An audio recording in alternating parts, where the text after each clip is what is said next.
So welcome to today. I'm Christine. I'm Liz. And I'm Sarah. And we are Double Defense. We're an all-female New York Rangers podcast, bringing you fun conversation about our New York Rangers, the NHL and hockey, and so much more. Thank you for joining us.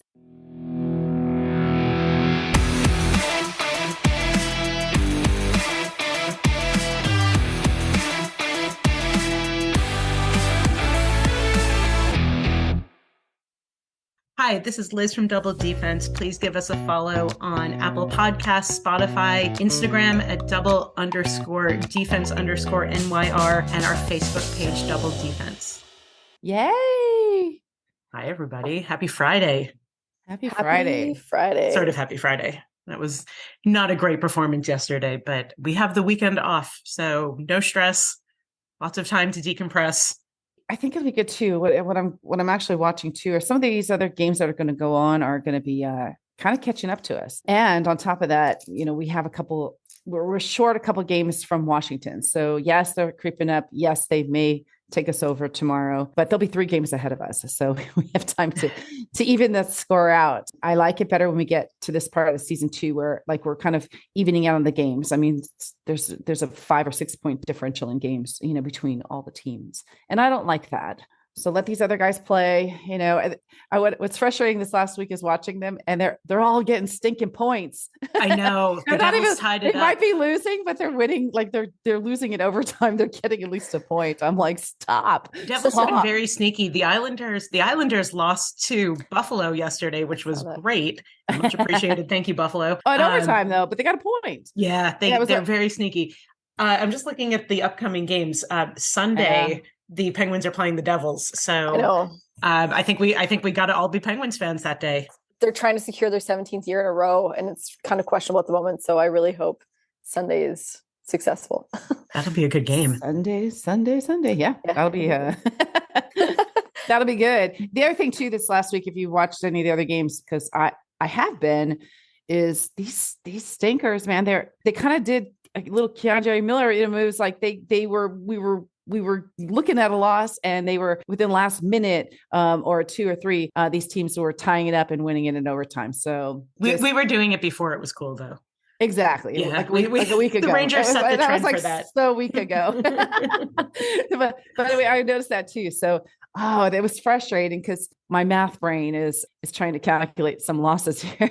And I'm like, I don't want to lose. Some of these guys have to lose. The Bruins are going to lose sometime. So it was unfortunately not against us. So we're recording this on Friday. It's the day after the Rangers lost to the Boston Bruins, which I don't think anybody thought was going to be completely unexpected, but it was still a frustrating game to watch for a lot of reasons. Well, let's show on some of these fan pages. I think at this point in the year, the fan pages, they're just looking for an excuse to bitch and moan and trade. So it's now their reason, for something to happen. In watching the game, I'll tell you, Swayman was amazing. I thought we had good shots. I thought we had some good shots in there. We can talk more because I was listening to the post game. I kind of agree with everything that Steve and John were talking about. And so, but I think there were good shots. Swayman, I think, was the player of the game there. And it could easily have been a different story had we, been a second here. There's some things though that are apparent in that game that I think we really need to work on. The power play. I heard the stat today. They're 1 for 26. Like that's pretty dismal. And I don't know if it's just the complete, it's just passing nonstop. And there were so many giveaways. There were so many opportunities not capitalized on last night. It was a little bit frustrating to watch. And I know Boston is a great team, and I want to give credit where credit is due because they played an incredible game. And obviously their record reflects that. So I don't think this loss came as any surprise. But, they're tired. They're on the road. This is one that the Rangers absolutely could have been a real contender to win. And they just never got there. Yeah. Oh, well. I agree. And one of the things that I actually found interesting that Steve Valquette was talking about was their timing of their shots. His question last night was, why are these goalies playing so well against us? And it's a great question because I fully agree with that. It seems like any goalie that's coming through and are playing against the Rangers, the goalies are outstanding. And his take on it was, are we taking are we too predictable in what we're doing in the shots? Are we? Yes. Yes. Yes, definitely. Are we too predictable in taking the shots? We're not, and are we not but we're not getting those screeners in there. So we're getting those breakaways. And what he's saying is, as a goalie, if he can anticipate that shot coming, he's going to stop it every time. So we're not getting those screeners in there. I agree with that. And, is Mika doing that set up from his office a little too often where people know it's coming? Yes, because it's not working like he wants it to. So there's those kind of plays too. I do think as the passing, at some point, because we are getting the shots in there too. And he also talked about that. I fully agree with this. This is something I always talk about too. The shots on goal don't really mean anything because they don't tell you what kind of shots they are. Yeah. You might have 30, 40 shots on goal, but how many of them really were good shots where they could have scored? And that's a different, statistic altogether. And it doesn't really tell you anything. So I agree with that. And watching, that's why I kind of thought some of the, they're shooting, they have really good shots there. But then in listening to him speak afterward, yes, now I'm kind of learning, certain things. So whereas I might have thought that there was a good shot, could have been a predictable shot where they didn't have a screener. They took the time to set it up, and which that gave that goalie time to kind of get in position. Yeah, I kind of agree with that. Yeah. And one of the other things I've noticed that they're not doing is creating any kind of chaos around the net, during a power play. Everybody's just hanging back. Maybe they'll throw Kreider or occasionally somebody else up by the net, but they're not creating that same kind of chaos. They're just trying to set up and take these long passes. And it's clearly, whatever it is, it's not working. Whatever they're doing right now is not working. And I hope this isn't one of the games that they look back on as we get closer to the playoffs and go, if only we had those 2 extra points, where could those have come from? And I'm just worried that this is becoming a pattern. And even though they've had a really good run in the last few games, they are winnable games. And it just feels frustrating as a fan to kind of watch that. Yeah. That's kind of what you're saying too, is what we did see Boston doing last night. And it's funny because the first period I was actually listening to it. So listening to the commentary versus watching it, it's really 2 good different perspectives of things. That first period, I was listening to how the Bruins guys were really just crowding the net. They were so good at that. Yeah. And all over that. And I've kind of seen that before. These guys are trying to, to kind of stuff in that puck as opposed to shoot it and create that. And they're not the only team that's doing that to Shesterkin. Yeah, it is what it is. What are we going to see? I think my opinion in listening to Gallant last night too, I don't think we're going to see too many changes with him. I think he's going to try to keep those lines. I think he just wants them to learn and get stronger and get better. And for those of you listening that are on the boards, too bad it's going to happen. You're not going to like any of it. And, oh, well, I have new answers for you guys now on the post. I'm all ready for you guys. I think a lot of you need hugs. I think we all need hugs. Yeah. I think if you're a Ranger fan, honestly, unless you're a Bruins fan this year, I think you need a hug. I think everybody else, because it's been such a tight race for the last few weeks. I think we all need a hug. Yeah, I'll take that. I think that's so funny. And as I like to remind everybody, for anybody who is new to our podcast, you are listening to Double Defense. It is 2 Rangers fans and a Penguins fan. We're bringing you an all-female perspective of mostly Rangers talk, except when we allow Sarah to talk about the Penguins. Every now and then we let her out. and what's going around the league, Yeah.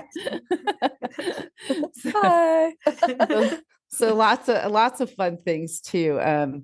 We were talking about right before we started recording this, we were talking about, we have new followers. We love seeing people following us. Hopefully you're listening too. And we're learning and we're growing and we're learning even how to do this better each time. So thank you all for that. And it was cute that we have a new follower, Kako. I think it's Kako's hair. Yeah, blonde hair.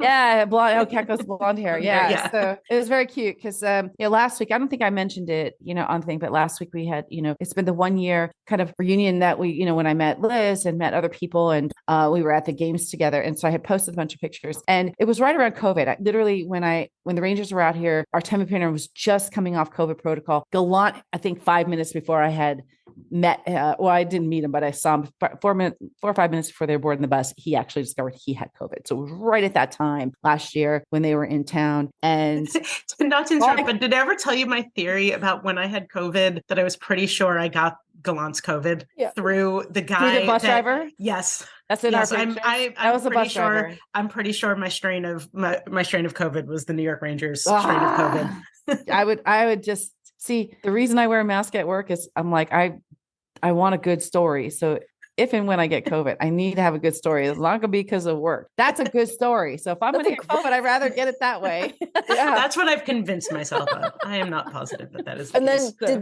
did they go on a winning streak right around that point? Oh, no. What a good question. they lost. They're infected with well, success. they lost that. Yes. Yeah, they lost that Kings game. So they won, like when they were here, they had beat the Ducks and lost to the Kings. So right then and there they had lost. But to go, like, it was cute because one of the pictures I posted was one of my favorites with Kako. He was going on the bus and he has really such a cute smile. And I only had one player. The only player that came over to say hi was Artemi, because he was pretty much immune because he literally had just been cleared of COVID. Everyone else kind of waved or stayed at the bus and went on. And Kako just looked over with this cute little smile. And then I kind of just did this like cute wave. And with this cute, like, I mean, he's 21, right? He just kind of with this cute face, just smiled and waved back at me as he went on the bus. It was a cute thing. I wish he was older. I wish I was younger. So what is he, 24? No, yeah, he's like, what are you, 30? Yeah, that's it. He's about 6 months older than my child. So we've been doing a lot of research about Capo's dad to see if we can figure out if he looks like him. Yeah. Where is he? Is he single? I actually spent a fair amount of time on the internet trying to figure this out. I did not make much headway. So if anybody is listening and has any information on his dad, so we might be able to set Christine up. This And then is he could be your stepchild. We could, amazing. That'd be okay. Maybe the dad could be on The Bachelorette of Hockey. That could work. That's right. Our TV show that we are creating for CBC. That's so funny. I can see. What did you do this week? Let's see. I researched Kako's dad, and we had to learn how to pronounce Lecision. Lecision. Oh my God. Which is such good news. When I first saw his name, I'll be honest, when I first saw that name, I'm like, oh man, this is not bode well for the double defense poetry slam. But then when I heard it pronounced, it was amazing. Lecision, decision, precision, incision. It could go on all day. I came up with incision, right? So that's how far we got this week, guys. We went far. A lot of research goes into this podcast, folks. Well, and let me just also kind of like, as we're kind of stepping up, we're trying to kind of go live with these things and record more and put this out there. We do drink pairings and they're fun. Let me just tell you what we do. I always look for suggestions too, and ideas. I think we got one or two in the beginning, which was good. And now it's become a fun search. Again, if someone's looking at my search history for stuff, like yesterday, I'm like punch in the face beer. Like, what do they have? Like, it was just the way I was feeling, right? God. And so what are the things I can find? And you guys know, because I text you these things. I'm like, are we doing this or this? Yeah.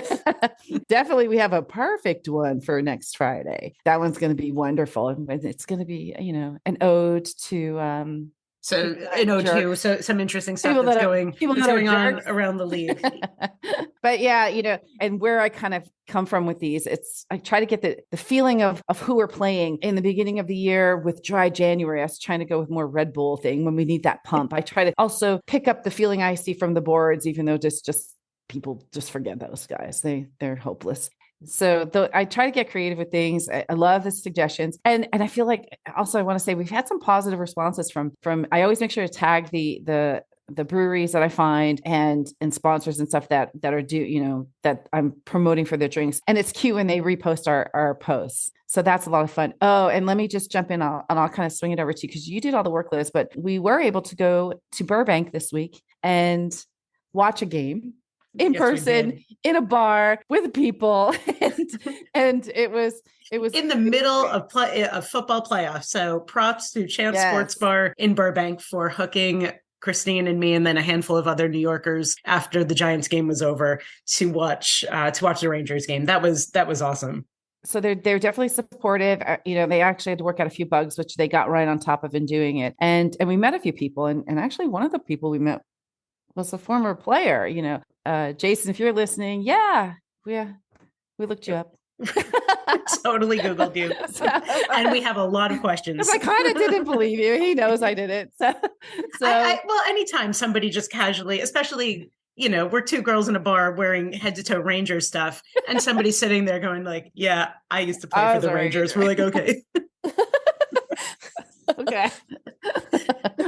I think Jason also has a really interesting story. So, maybe at some point, if our paths cross again, we can get a little bit more info from him about what his experience was like. Because it sounded really interesting. It sounded like he had a lot of ups and downs with the organization.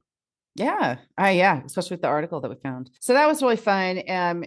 Again, everything we seem to be able to do, it also kind of creates a whole nother story. So one of the challenges was finding places that will play sports, hockey in LA, outside of New York. In New York, you can walk in anywhere and every bar is going to have a game, no issues. Maybe New Jersey, those places have those things on. It's harder when you're going outside of your team's area and trying to even find a place. I mean, I think it's even hard to go watch a Kings game here in places. Some sports trump others. So it was a little bit of calling around with no one answering phones. It was a little bit of reaching out, and Liz did the job very well and found us a place. We'll definitely be going back to watch a game. I think it's February 11th as well. Yeah, February 11th is our next time there. Out of curiosity, Sarah, if you walk into a bar in Calgary, is there always going to be a hockey game on? And can you request like any team or any game that's being played? Yes and no. So like usually there's always a hockey game on, and if Calgary's playing, regardless, like that'll be on. If not, it may default to Edmonton. They're kind of weird that way, but there's a huge rivalry between the two. And then if that's not happening, then the next best game, I would say it's pretty rare. Like sometimes I'll walk in somewhere and Pittsburgh will be playing and I don't have to ask. Other times I'll be like, can you just like put the Pittsburgh game on? Even if it's some small one, I'll watch. And 9 times out of 10, I can get it for the Penguins. I'm also a massive Steelers fan. And if I want to watch a Steelers football game, usually like Cleveland or Buffalo or somebody else will trump it. Cleveland of all places. Somebody else will seem to trump a Steelers game, but that's why I watch them a lot about home. I think that was sort of our experience in walking into some of these bars. And I know I've done this where I've been like, can you please put on the Ranger game? I promise you can put me in a corner in the tiniest television. Yeah. Just tiniest one. I don't care. Yeah, please take my money because I'll drink and eat here, but I just want to watch a game. Yeah. I'm not going to give them money if you're not going to put that game on. I've had arguments with managers and I've gotten free drinks out of it. So yeah, it continues to be a challenge, and we continue to persevere. The next goal for Southern California is trying to find a place like Champs in Orange County, because I do have another friend who wants us all to get together. He's going to come out and trek out, I think, to Burbank to watch the game with us. So we'll get a nice little group going, which is what we're looking to do, is to gather these people together and create more fun in the group. Exactly. It'll basically be Super Bowl pregame, because I think Saturday is the 11th, and then the 12th I think is Super Bowl Sunday. Yeah, Super Saturday is the 11th. That's what they call that. Well, it better be super for us too. Yes. Guess what? It will. We're gonna make it happen. That'll be an interesting game, playing the Hurricanes. It's a 7 p.m. Eastern time start. That will be a very interesting game.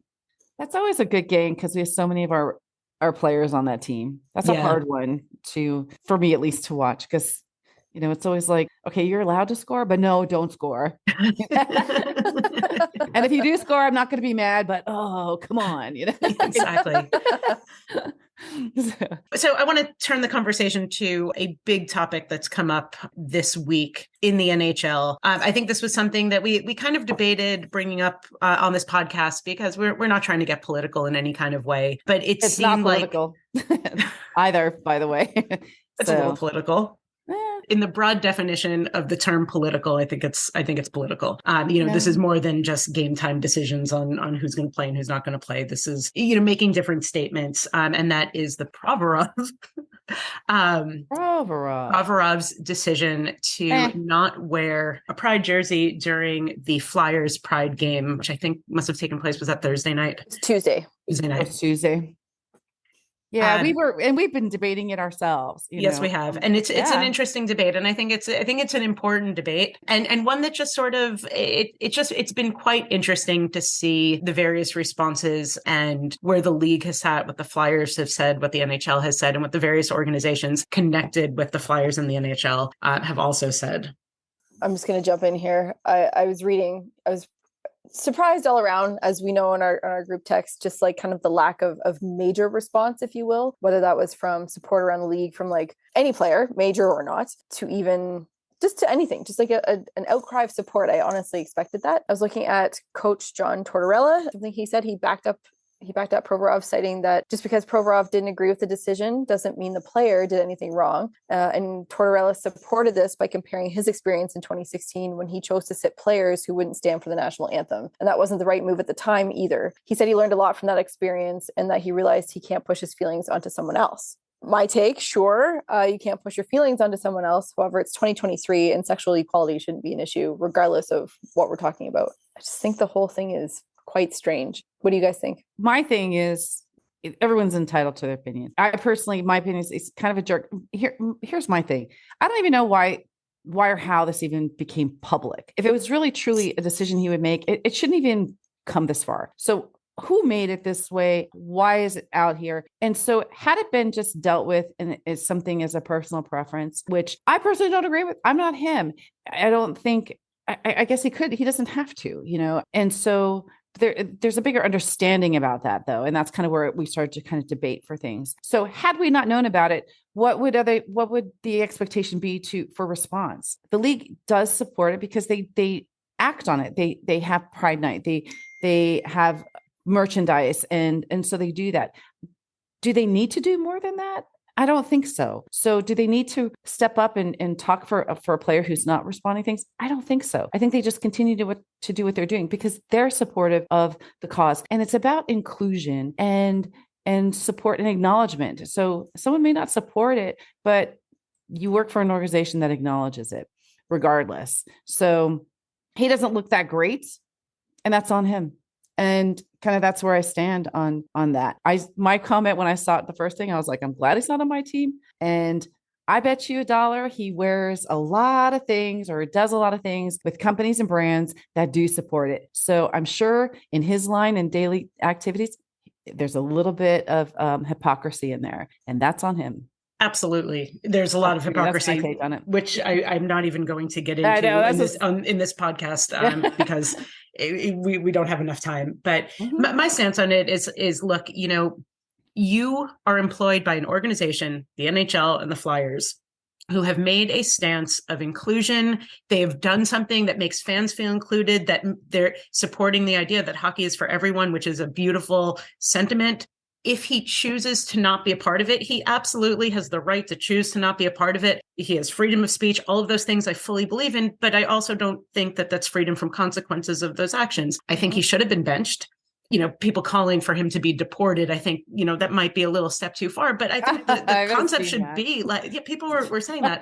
But I think truthfully, there should be consequences. You don't warm up with the rest of the team, then you don't play. I think that is just as simple as that. And I think the act of Tortorella playing him, that was the statement. It wasn't him not wearing the jersey. It was that the coach was saying, hey, it's okay to not be supportive of inclusion. And that's where I think it starts to get really hairy with the NHL not being a little bit more forceful in their in their commentary about it, because what they're doing, they have a product to sell, and part of that is to make sure that as many fans as possible feel like they are included. And that was not what Provorov was doing. He was not supporting those ideals. And again, like he doesn't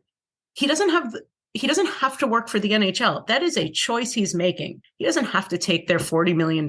He can go off and find another job. If you don't agree with the organization that you work for's ideals, he's welcome to do that. And that's where I thought, there was a really big disconnect between what had happened and then the league itself.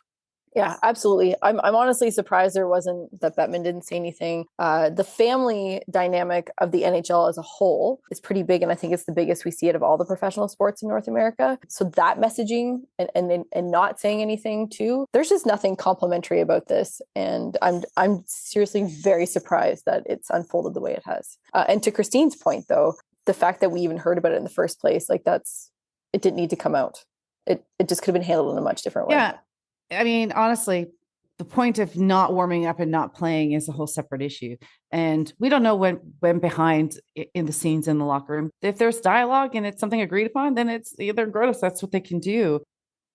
So that's it. I'm gonna read this quote that I sent over because I liked it, and it was from You Can Play Better, the co-founder, and I picked it off of a friend of mine from New York who is LGBTQ and a big hockey fan, big Rangers fan, and showing support, for everybody like I do and we do. I really like the way this is. Wearing pride colors or other displays in support of social justice show respect for fans, staff, and athletes, while support to a team's mission to win. Going to your point, Liz. The focus is on including everyone who can display the heart, talent, and commitment to teamwork, regardless of sexual orientation, ethnicity, race, religion, and other things that make us unique as athletes, fans, and people.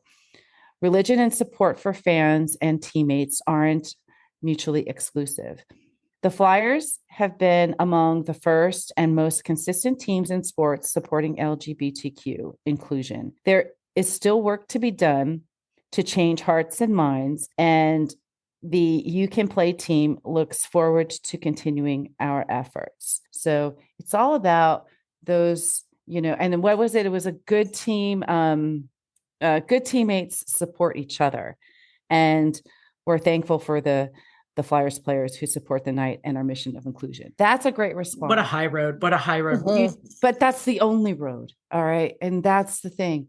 Just the fact that it came out, the fact that we're actually having to talk about it is not giving way and light to good things and inclusion. It's kind of almost highlighting for the second, because it'd be nice for him to learn and understand better. Well, I think that organization actually reached out to him to connect with him. Yeah, I think that it is. I have another idea.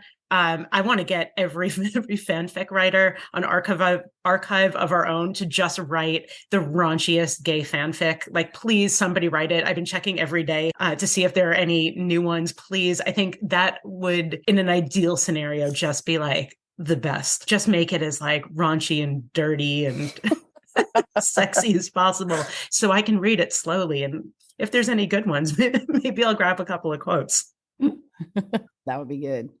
So I have some time next week, and I want to get my creative juices flowing. So we'll honor Provorov next week, and in a way of like hoping that he learns and opens his heart and mind to just being more inclusive than you are today. I mean, that's what really we should all be. And then people have to learn that I don't need to be hearing about stuff like this, to be quite honest. So yes, I think agreed. They can work it out themselves. If one person doesn't want to wear something because they're a brat about something, then go be a brat. I don't really, it's so nothing I need to, care about as much as learning to pronounce, Lysigen's name. Exactly. Because wait, you can see me hesitating, even though I'm seeing it written and knowing what it sounds like, and it's wrong. It looks worse than it is.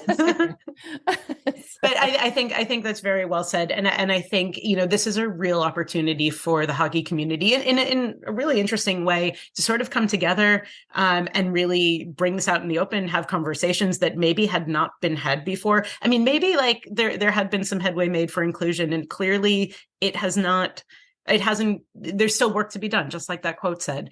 And maybe that's something like this happening is a little bit of like the kick in the pants that it takes for those really big conversations to have happen. And maybe we'll see some change. Maybe something really amazingly good and positive comes out of this. How do we not know that like half the Flyers team is gay? I'm not saying they are. I'm just saying what the potential is there. If you're a Flyers fan, they know. It is the city of brotherly love. Yes, everybody knows that. Let alone players on any other team. It's just, we shouldn't even be talking about this. It shouldn't even be a topic of conversation. It shouldn't even matter. It really doesn't shouldn't matter. Well, going to like a more of the broader topic, I have to say this is one of the things I've liked about the NHL. That I could be wrong because I don't pay as much attention to the other level of sports and what they do, but the NHL has always really been outspoken about things and this inclusion, and they are more, I think, more outspoken than any of the other sports I've seen. Other sports are diverse as well for things, but the NHL takes a step up, and there are risks. There's risks like this that they're not going to have. I mean, we've had we're not going to go in. Everybody knows the other stories that go around, from one topic to another. And you really have to handle it the way that's supposed to, from a fight in the locker room to political differences to, other kind of social issues and ignorance and fears that people may have. A lot of these kids are young. They come from all different backgrounds, different countries, different religions and beliefs, and they're all coming together really, for the most part. If we have one bad apple, not necessarily even a bad apple, just one person that's not really, embracing it. That's not a bad, considering everybody else. I mean, I've seen it through, and I'll bring that up too. But, we've seen it through kind of COVID, where all the players, stepped up and they were vaccinated, except for one. There's always one, but they tend to kind of be a team, and there's a team mentality that people have to have for things, and it's your team that gets you through things. So yeah, again, the guy's young, so let's see if we can see more inclusion or more diversified kind of engagements that go through, and maybe see how some of these events kind of step it up. I mean, I'm seeing more Hispanic nights, and they're celebrating like Lunar New Year right now, and they're all coming up, and I do see the games celebrate it, mention it, talk about it through the games. I love it. I work for a company that's very socially involved, and the NHL is a company that's socially involved. And absolutely. It's a good thing for them to be socially involved and socially aware and get the message out. So let them do it, and it goes both ways too. You can't please everybody. What are you going to do? Just be nice to him. Give him a big hug. If you see him, hug him. Yeah, he needs a hug. I think he needs a Christine hug. It has to be hard. I mean, it has to be hard being on the Flyers, really. Yeah. The Flyers don't even like the Flyers. Exactly.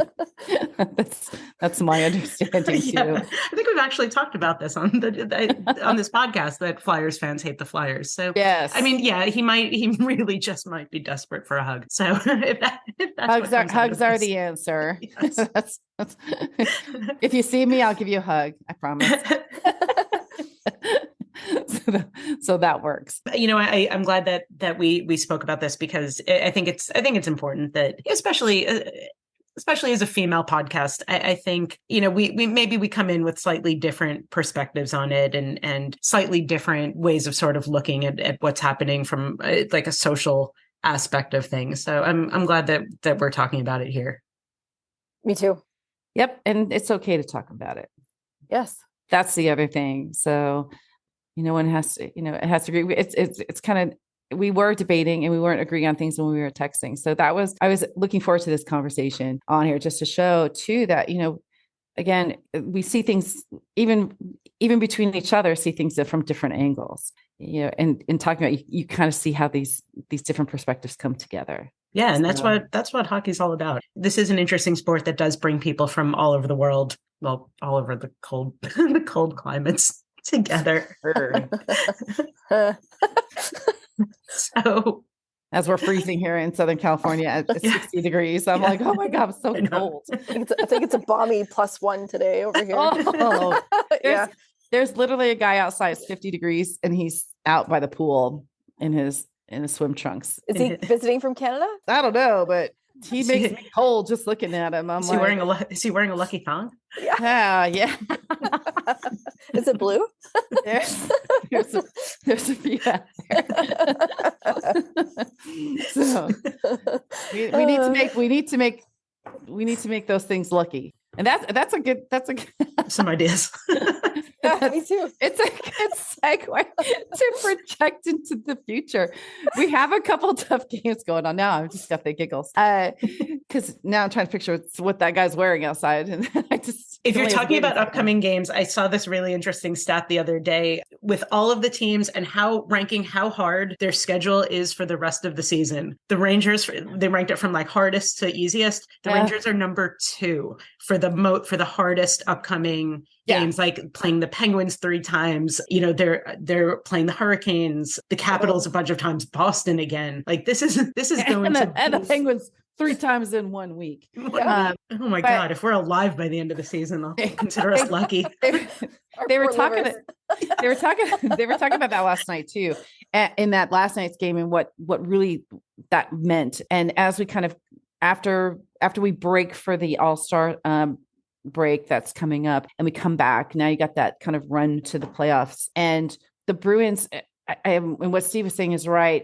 There's not too many games left where the matchups really mean something, where playing the Bruins last night was a matchup we needed to have, and we need to learn from. And so to the extent we're playing, the Penguins, or we're playing Carolina or the Devils again, so those are the ones that matter, and also kind of set a precedence for who and how we're going to to when the playoffs get here. Because those those Boston, I don't know if we're going to play them first.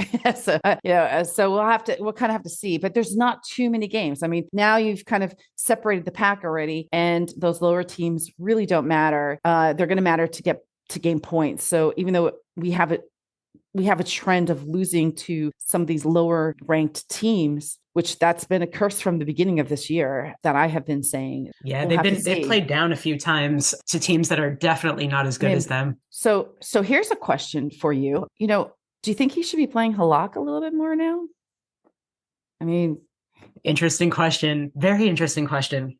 Yeah, that's a great question. Just with Liz's point that Liz just made with the tough teams coming up, I would say yes, play Halak a little more just to kind of.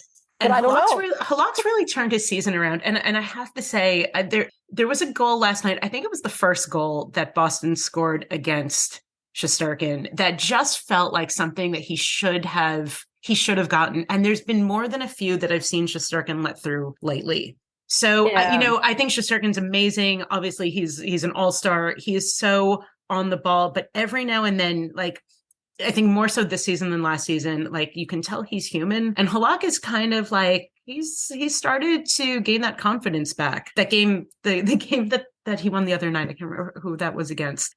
But he had such a good game, and then he gave Lindgren a big kiss at the end of it. Aww. Speaking of pride, every time he's playing, he gets really close to getting a shutout.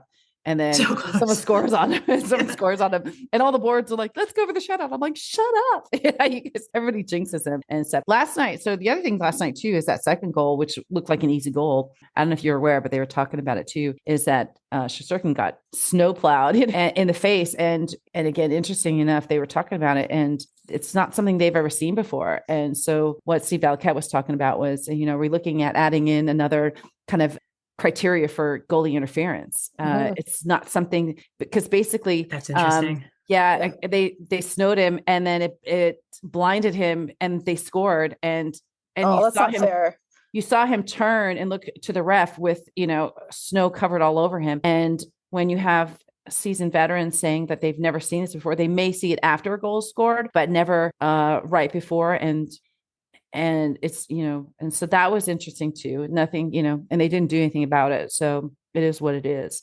Along with our our lovely ref calls from last week, it's interesting to see something that people are saying, I've never seen this. So this year, that's a first. The goalies knocking their, goals off the post. That's a first. All these weird calls that are coming up. I mean, it's a weird season in that respect. So, and it's costing games, Teams are digging up new ways to shake up the other team. It's really interesting. I mean, the game's always going to evolve, but this is starting to see some really interesting stuff.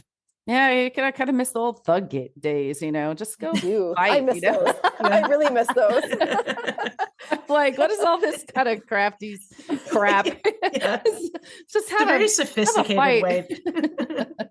I'm gonna put on our story. There's a fight that just popped up with Niedermeyer and then some other player that does it. It was hilarious. So because Niedermeyer drop kicked the Ranger jersey. It was funny. So I'll put that up on our story if I can find it again. It's a good one. Can you imagine, just speaking of the old days of all the fighting, and I miss them dearly, what would a Don Cherry Rock'em Sock'em video look like now? Did you ever see those, or is that just a Canada thing? No, I have not seen that. Have you heard of them? I know the game.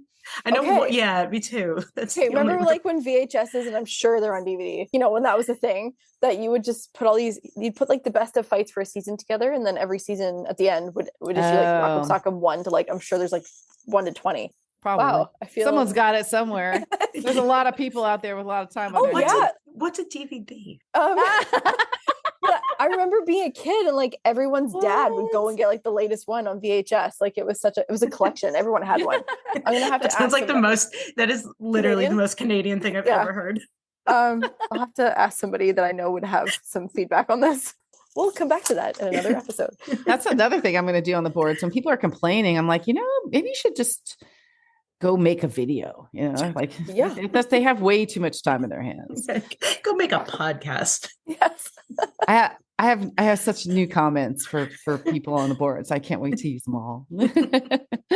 Just itching to break them out. Oh, it's so fun. So it's all good. So we're looking forward to the next week coming up, and then next Fridays.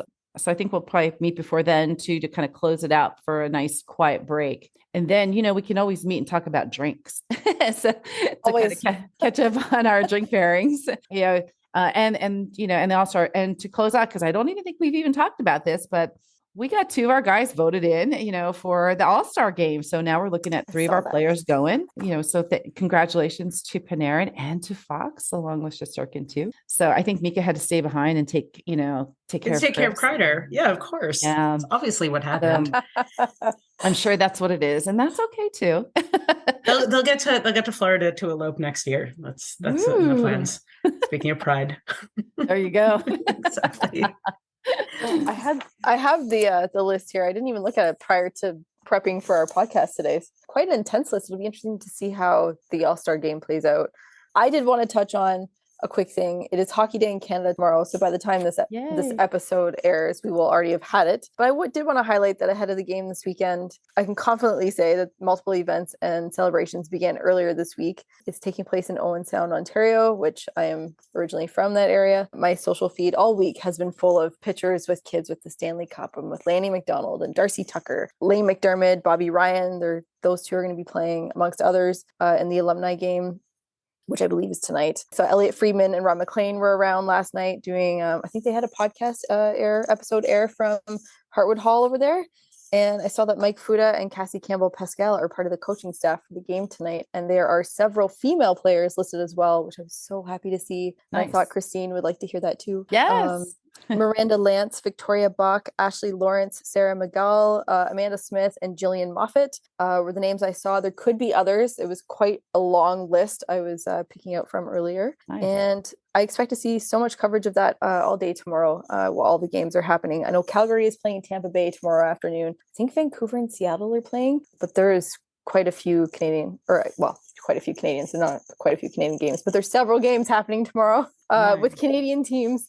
And I know Hockey Day in Canada in Owen Sound will wrap up with the Owen Sound Attack and Peterborough Petes playing, which are 2 prominent OHL teams, if not everyone's familiar with them. Peterborough. I know someone that lives there. It's not that far from Toronto, which I don't think a lot of people know. Yep. And just naming some players that came through the Owen Sound hockey team through the years: Curtis Stanford, Kevin Weeks, Adam Mayer, Sean Avery, Bobby Ryan, Lane McDermott, Wayne Simmons, Nathan Perreault, and Chris Neal. And if they weren't on the team, they're from the area and made it to the NHL. So there's a lot of excitement happening over there right now, and I'm excited for them. That's so cool. That's very cool. And also Sunday is the Islander Ranger alumni game. Nice. I actually was there last year and was able to attend that, which was fantastic. That has been fun. So much fun. It was a lot of fun. It's in East Meadow, so it's at the practice facility. Running into, because I was from Long Island. I was an Islander fan first and knew the players, and I'm like and they got old, so it was pretty amazing. So the tickets are pretty cheap. So if you're in the area, go and attend. It's really fun. They sign out packages. Like there was a kid whose dad bought him, like he got to coach the team and be on the bench with them. Awesome. Really super cute. So Tom Laylaw was on there. Ron Greshny, who I know follows us, like he's going to be coaching the team is what I heard. You're going to have Ron Duguay nice. I love Ron Duguay. So there, amongst other players, and Adam Graves, I think he was talking about it yesterday too. So I did attend it last year. It was so fun. If you're in the area, go see it. And actually I want to pay attention because I kind of want to go back and hang out and do it again. It was entertaining to see. So that's this week. So as we get into doing these alumni games and Hockey Day in Canada, congratulations on that. Then we're looking forward to kind of closing out this week and getting a little bit of a break. And our guys better come back like, Mighty Morphin Power Rangers after that. you know. Yeah, keep out of the sun. Don't get injured. Power Rangers reference I've heard this week. I know. Because the first one was us. Yeah, I know. I think I heard one this morning on the Calgary News. It was random. It's all good. It's all Speaking good. of alumni games, though, and I thought we'd talk about this later, but I'm mapping out season 2. You know, maybe we need like East Coast game, a West Coast game, but we should do an alumni game. I think it'd be really fun. That would be so fun to go to. Absolutely. Local? Wait, who? I don't know. We'll just pick one. We'll find one. Yeah. Just fun. One of the. I was just thinking. I'm like, I don't even know what the Kings do or anything here, like locally. They must have something. We'll do some research. Yeah. Maybe we need to go to Nashville. I don't know. We can see which one's doing Is Vegas too new to have an alumni? I think so. It's just like an excuse to go to Vegas. Doesn't everybody retire there? You know, that could just be a vacation thing. So, exactly. So that's all good. On that note, ladies, thank you so much. I think this was it was a great conversation today. I think there's so much to look forward to. If our livers can survive the next couple of weeks, that would be ideal. We're excited to hear, how Hockey Day in Canada goes. Please share your pictures too, especially if you're at the alumni game or, have anything cool to show, or if it's a picture of Kako's hair, we'll take that too. Yeah. And I'm going to tease something right now. I'll save it for next week. But, we have a nice East Coast surprise coming up. So think green and watch out, New York. And watch out, New York. The Hurricane Double Defense might be headed your way soon. What? We'll talk about that more next time, which will be great. So thank you. Bye, guys. Thank you. Bye. Thank you.